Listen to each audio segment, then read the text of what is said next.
Death of a salesman 1949 में stage किया गया एक प्ले है जिसे आर्थर मिलर ने 1948 में लिखा था।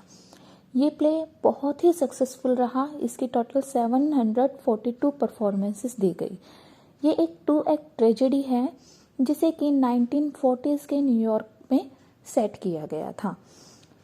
इस ट्रेजेडी को ड्रीम्स, मेमोरीज और आर्ग्यूमेंट्स के एक कोलाज के थ्रू बताया गया और ये जो ड्रीम्स थे, मेमोरीज थे, ये विली लोमेन के पर्सपेक्टिव से शो की गई है। अब हम बात करते हैं डेथ ऑफ अ सेल्समैन की कहानी के बारे में।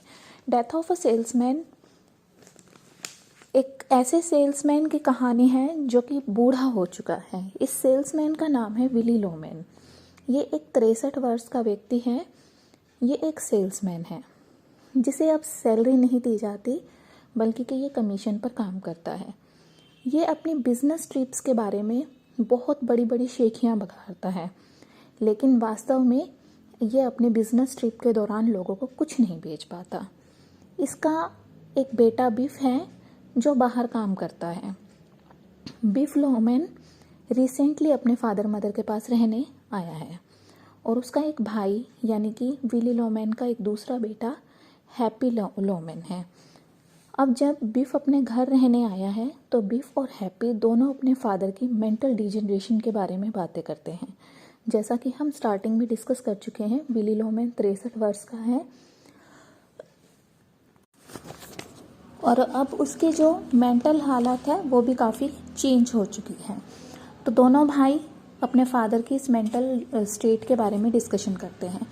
लिंडा लोमेन जो कि विली लोमेन की वाइफ है, वो अपने हस्बैंड के इस मेंटल स्टेट को लेकर वरीड है और विली से कहती है कि वह अपने बॉस से बात करे ताकि उसे सिटी में ही कोई जॉब मिल सके और उसे ज़्यादा ट्रैवल ना करना पड़े।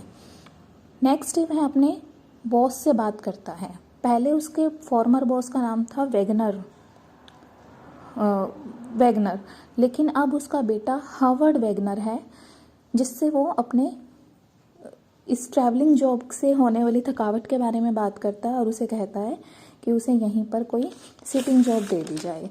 लेकिन जब हावर्ड वैगनर इसके लिए मना करता है तो विली गुस्से में उसे बोलता है कि man is not an orange, you can't eat the fruit and throw the peel away.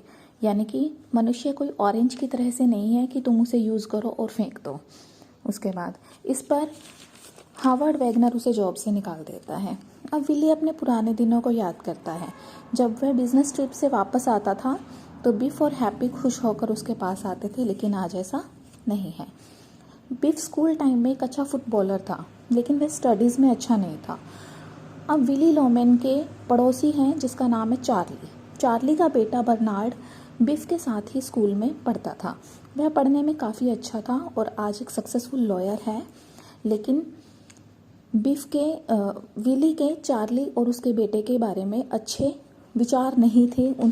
उसे लगता था कि इनका आईक्यू लेवल काफ़ी डाउन है। बट आज बर्नार्ड एक अच्छा लॉयर है, सक्सेसफुल लॉयर है, जबकि बिफ और हैप्पी ऐसा कुछ भी नहीं कर पाते हैं। विली अपने पड़ोसी चार्ली से अपने भाई बैन के बारे में बातें करता है। चार्ली से विली घर चलाने के लिए कई बार पैसे उधार लेता है और विली कई बार ये भी सोचता है कि काश उसने अपने भाई बैन के साथ डायमंड का बिजनेस किया होता। इसका ये जो भाई है बैन, ये 17 ईयर्स की एज में ही इसकी डेथ हो चुकी है। लिंडा बिफ और हैप्पी को बताती है कि विली ने 2 बार सुसाइड अटेम्प्ट किए हैं, जिनमें से एक कार क्रैश से था। ये सुनकर बिफ डिसाइड करता है कि अब वह अपने मदर फादर के पास ही रुकेगा और अपने फॉर्मर एम्प्लॉयर ओलिवर से कुछ पैसे उधार लेकर नया बिजनेस स्टार्ट करेगा। विली बिफ की बात सुनकर खुश हो जाता है। अब बिफ अपने बॉस ओलिवर से पैसे उधार लेने जाता है। काफ़ी देर तक वहाँ वेट करता है, बट जब ओलिवर आता है तो वो उसे पहचानने से मना कर देता है। ये बात बिफ आकर हैप्पी को बताता है, लेकिन हैप्पी उसे एडवाइस करता है कि वह यह बात फादर को ना बताए, अदरवाइज़ वो परेशान हो जाएगा। शाम को टेबल पर विली वापस आता है, वो डिनर टेबल पर वापस आता है और बताता है कि उसके बॉस ने उसको जॉब से निकाल दिया। एक तरफ विली को जॉब से निकाल दिया जाता है, दूसरी तरफ बिफ का जो प्लान था कि वो ओलिवर से पैसे उधार लेकर काम स्टार्ट करेगा, वो भी फेल हो चुका होता है। इस पर बिफ और विली की बहस हो जाती है। अब फिर से विली अपने पुराने दिनों को याद करता है। वो याद करता है कि किस तरह से उसकी खुद की वजह से बिफ का जो हाई स्कूल कैरियर था वो बर्बाद हो गया था। वह याद करता है कि बिफ जब मैथ्स में पास नहीं हो पाता है तो वो अपने फादर को बॉस्टन में मिलने जाता है, जहाँ वो एक बिजनेस ट्रिप के लिए गया होता है, ताकि वो अपने फादर को कन्विंस कर सके या बता सके अपने मैथ्स के फेलियर के बारे में। लेकिन वहाँ पर बॉस्टन में होटल में वो उसे अपने फादर को एक महिला के साथ देख लेता है, जिससे विली की इमेज उसकी नज़रों में चेंज हो जाती है और बिफ और हैप्पी दोनों ही वहाँ से चले जाते हैं और अपने फादर के फुटस्टेप्स को फॉलो करने लगते हैं। तो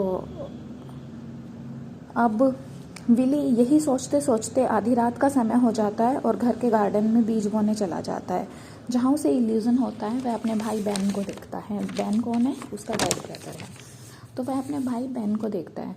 अब अपने भाई बैन को देखते हुए वह सोचता है कि अगर वो मर जाता है, यानी वो विली खुद को मार लेता है, सुसाइड कर लेता है, तो इंश्योरेंस में उसके परिवार को पैसे मिल जाएंगे और इससे उसके सारे कर्ज ख़त्म हो जाएंगे। इस तरह से वो गाड़ी से एक्सीडेंट करवा लेता है अपना और इंश्योरेंस के पैसे उसकी फैमिली को मिल जाते हैं।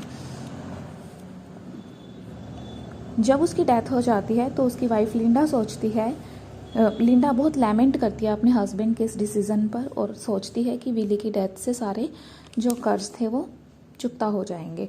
बिफ सोचता है कि वह अपने फादर की तरह बिजनेसमैन कभी नहीं बनेगा, जबकि हैप्पी उसके फुटस्टेप्स को यानी कि उसी की तरह से बिजनेसमैन बनने को चूज़ करता है। तो